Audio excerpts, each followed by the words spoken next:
اس کے لیے ایک دوا میں نے ایک دفعہ پہلے بھی بیان کی تھی، آغاز اس سے ہونا چاہیے، وہ ہے انفلوئنزینم اور بیسیلینم۔ انفلوئنزینم انہوں نے تیار کی ہے انفلوئنزا کے بہت سے مادوں سے، کیونکہ انفلوئنزا کے جو وائرس کہتے ہیں جس کو، وہ اتنی شکلیں بدلتا ہے اور اس کے اثرات اتنی جلدی جلدی تبدیل ہوتے ہیں کہ اس کی کوئی ایسی مؤثر دوا یہ بنا ہی نہیں سکے کہ جس سے ہم کامن کولڈ یعنی عام نزلے کا علاج کر سکیں اور اسے یقینی بنایا جا سکے، پر کوئی نہ کوئی اس کا اثر پہنچ جاتا ہے۔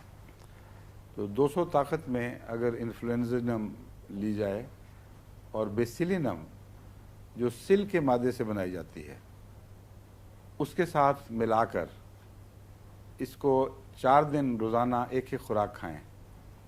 یہ میرا تجربہ ہے، بیسیلینم سے میں اس لیے ملاتا ہوں کہ عموماً نزلاتی مریضوں کے اندر کچھ سل کا مادہ پایا جاتا ہے۔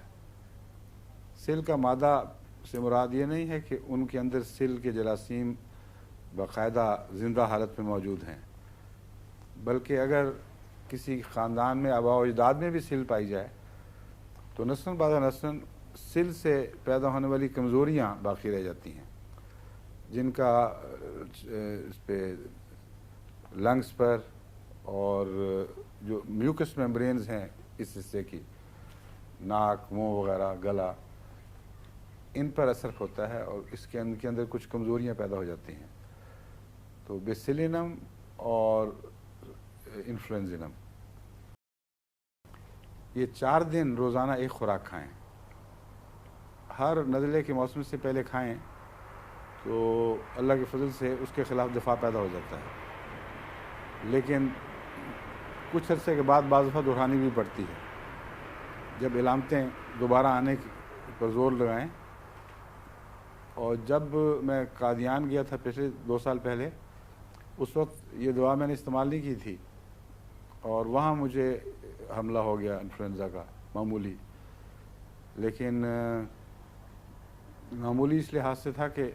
خدا کے فضل سے نماز نہیں میری چھوٹی باجماعت، لیکن تکلیف اس نے کافی پہنچائی اور آواز بہت بدل گئی تھی۔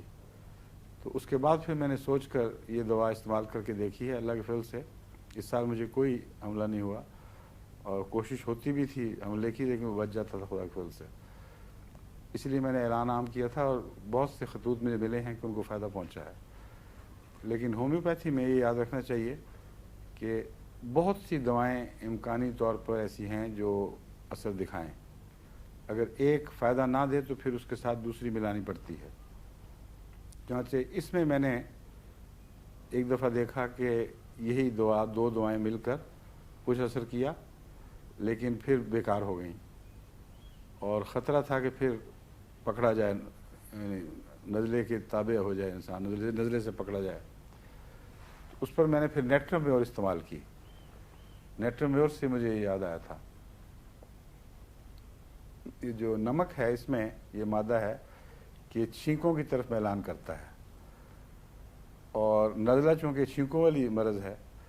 اس لیے وہ جو اندر ہلکی سی خارش سی ہوتی ہے جس سے چھینکیں آتی ہیں، اس کے خلاف اگر ہلکا نمک دیا جائے بہت ہی ہلکی مقدار میں ہومیوپیتھک دوا کی صورت میں، تو وہ ان جھلیوں میں چھینکوں کے خلاف دفاع پیدا کرتا ہے، اور وہی دفاع میں نے دیکھا ہے نزلاتی جراثیم یا وائرسز کے خلاف بہت مؤثر ثابت ہوتا ہے۔ تو اس سردیوں میں تو صرف یہ 2-3 دوائیں تھیں جن کے کبھی کبھی استعمال سے اللہ کے فضل سے نزلے کا حملہ ہونے کے باوجود فوراً گر جاتا رہا، اس کو اباٹ کہتے ہیں، اس کا اسقاط ہو جاتا رہا